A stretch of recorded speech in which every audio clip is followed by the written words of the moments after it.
లేని ప్రొసీజర్స్ను అమలు పరచవలసి ఉంటుంది. బాపట్ల జిల్లా కలెక్టర్ ఆఫీస్ వారు, బాపట్ల ఆర్డీఓ గారు ఇందుకు సంబంధించిన ప్రక్రియను మొదలు పెట్టనే లేదు. ఫార్మ్ A1, ఫార్మ్ A2లను గజెట్లో ప్రకటించుటకు నిధులు అవసరం లేదు.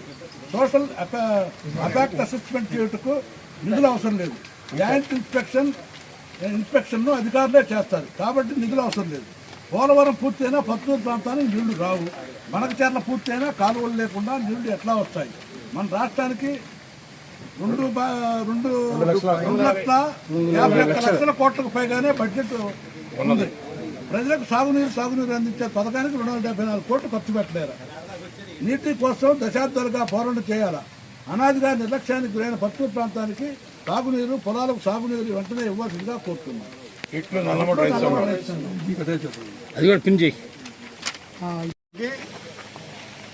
నీళ్లు కృష్ణా అనేది మనకి చాలా దగ్గరగా ఉంది. అయినా కానీ బ్రిటిష్ ప్రభుత్వం దగ్గర నుంచి కాంగ్రెస్ ప్రభుత్వం, తెలుగుదేశం, మళ్ళా కాంగ్రెస్, మళ్ళా వైసీపీ, ఇట్లా అనేక ప్రభుత్వాలు మారినాయి.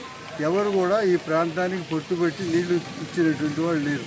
మేము కోరేది ఏంటంటే కృష్ణానదికి దగ్గర ఉన్నటువంటి ప్రాంతానికి నీళ్ళు ఇవ్వండి. గవర్నమెంట్ 109 కోట్లు శాంక్షన్ చేసింది. అందులో 75 కోట్లు పెదనందిపాడు ప్రాంతానికి ఇచ్చారు.